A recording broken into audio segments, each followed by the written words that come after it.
Good morning বন্ধুরা, রান্নার রহস্যে জানাই সকলকে স্বাগত। আর একই স্বাদের রেসিপি প্রতিদিন নয়, হাজারেরও বেশি রেসিপি নিয়ে চলে এসেছি রান্নার রহস্যে। আর আজকে ছোট চিংড়ি মাছের রেসিপি শেয়ার করে নিচ্ছি আপনাদের সঙ্গে। ছোট চিংড়ি মাছ তো আমরা অনেক রকমভাবে খেয়ে থাকি। আমি এই রেসিপিটা কিভাবে করছি সেটাই আজকে আপনাদের কাছে তুলে ধরছি। চলুন বন্ধুরা, এবার ঝটপট এই রেসিপিটা দেখে নেওয়া যাক। রেসিপিটার জন্য আমি এখানে নিয়ে নিয়েছি 400 গ্রাম মতন ছোট চিংড়ি মাছটা ছাড়িয়ে রেখে দিয়েছি, আপনারা দেখুন। আর তার পাশাপাশি নিয়েছি পটল আর আলু, দুটো সবজি আমি লম্বা লম্বা করে কেটে নিয়েছি। পটলের সামান্য একটু খোসা ছাড়িয়ে নিয়েছি, মানে একটা পটলকে 4 টুকরো করে নিয়েছি। আর আলুগুলো আঙুলের মতন করে কেটে নিয়েছি। আর এখানে লাল লঙ্কা, পেঁয়াজ, টমেটো বাটা, এখানে দই আর পোস্ত বাটা, কাঁচা লঙ্কা, আদা রসুনের পেস্ট, তেজপাতা, এলাচ, দারচিনি, জিরে গুঁড়ো, লঙ্কার গুঁড়ো, হলুদ গুঁড়ো আর লাল লঙ্কার অর্থাৎ কাশ্মীরি রেড চিলি পাউডার। রান্নাটা আমি সর্ষের তেলে করব, তাই জন্য কড়াইতে সর্ষের তেল দিয়ে তেলটাকে ভালো করে গরম করে নিচ্ছি।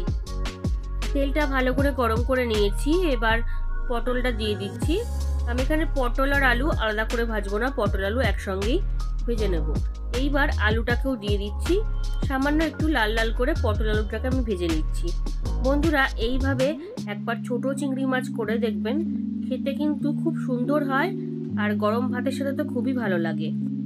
আলু পটলটাকে বেশ কিছুক্ষণ আমি ভেজে নিয়েছি, এইবার আমি তুলে নিচ্ছি। এইবার ওই আলু পটল ভেজে নেওয়া তেলের মধ্যেই আমি চিংড়ি মাছটা দিয়ে দিচ্ছি। চিংড়ি মাছটা ভেজে নেবো। এবার সামান্য লবণ আর একটুখানি হলুদ দিয়ে দিচ্ছি, দিয়ে চিংড়ি মাছগুলোকে হালকা করে ভেজে নেবো, বেশি করে ভাজবো না, কারণ চিংড়ি মাছ বেশি ভাজলে কিন্তু রাবারের মতন হয়ে যায়। তো দেখুন, হালকা করে এবার চিংড়ি মাছগুলোকে ভেজে নিচ্ছি। তো মোটামুটি ওই 5-6 মিনিট আমি চিংড়ি মাছটাকে ভেজে নিয়েছি। এবার চিংড়ি মাছগুলোকে আমি তুলে নিচ্ছি। বন্ধুরা, এই ধরনের ছোট চিংড়ির কিন্তু অনেক রকম রেসিপি আমার চ্যানেল পেজে রয়েছে, আপনারা আমার চ্যানেল পেজ ভিজিট করলে কিন্তু সেখান থেকে দেখে নিতে পারবেন। আর ভালো লাগলে অবশ্যই একটা লাইক কমেন্ট করতে ভুলবেন না। তো দেখুন, ভেজে নিলাম। এবার ওই তেলেতে একটা তেজপাতা, দুটো এলাচ, দারচিনি আর লবঙ্গ দিয়ে দিলাম, আর জয়িত্রী দিয়ে দিলাম। আমি এখানে জয়িত্রীর ইউজ করছি। তো দিয়ে ফোড়নটাকে জাস্ট একটু নেড়ে নিলাম। নেড়ে নিয়ে এখানে দুটো পেঁয়াজ, একটা টমেটো আর 4-5টা লাল লঙ্কা বাটা একসাথে পেস্ট করেছিলাম, সেটা দিয়ে এবার কষিয়ে নিচ্ছি। তো ওই মিনিট 4 কষানোর পরে আমি দিয়ে দিচ্ছি 1 টিস্পুন মতন আদা রসুন বাটা। এবার আদা রসুন বাটাটা দিয়েও ভালো করে অয়েল রিলিজ না হওয়া পর্যন্ত কষিয়ে নেব।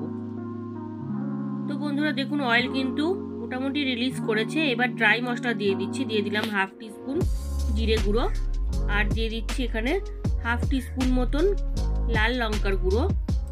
এবার তার পাশাপাশি যেগুলো বেসিক মশলা সেগুলোই দিচ্ছি, 1/2 টিস্পুন হলুদ গুঁড়ো, আর কয়েকটা কাঁচা লঙ্কা দিয়ে দিলাম, আর 1/2 teaspoon Kashmiri red chilli powder, আর পরিমাণ অনুযায়ী একটু লবণ দিয়ে দিচ্ছি। দিয়ে সমস্ত মশলা ভালো করে এবার কষিয়ে নেব, আবারও অয়েল রিলিজ না হওয়া পর্যন্ত। তো বন্ধুরা দেখুন, মশলাটা থেকে কিন্তু অয়েল রিলিজ করে দিয়েছে। এবার দই, পোস্ত আর দুটো মতন লাল লঙ্কা আমি একসাথে বেটে নিয়েছিলাম, সেটা দিয়ে দিলাম, আর একটু জলও দিয়ে দিলাম মশলার বাটি ধোয়া দিয়ে। এবার সমস্ত মশলা ভালো করে আমি কষিয়ে নিচ্ছি আবারও। 5 থেকে 6 মিনিট কষিয়ে নিয়েছি। এইবার গ্রেভিটা কিন্তু রেডি হয়ে গেছে।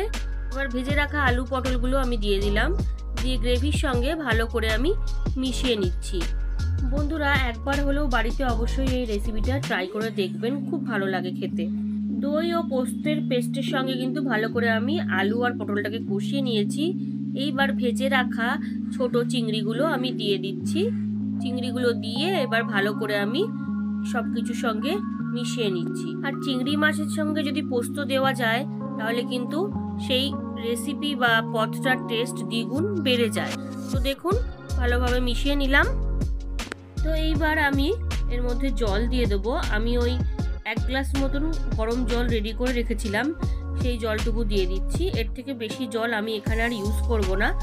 আপনারা চাইলে এই রেসিপিটা কিন্তু বড় চিংড়ি মাছ দিয়েও করতে পারেন, কিন্তু আমি বলবো ছোট চিংড়ি মাছ দিয়েই করতে, কারণ ছোট চিংড়ি মাছ দিয়ে করলে বেশি সুন্দর লাগে খেতে।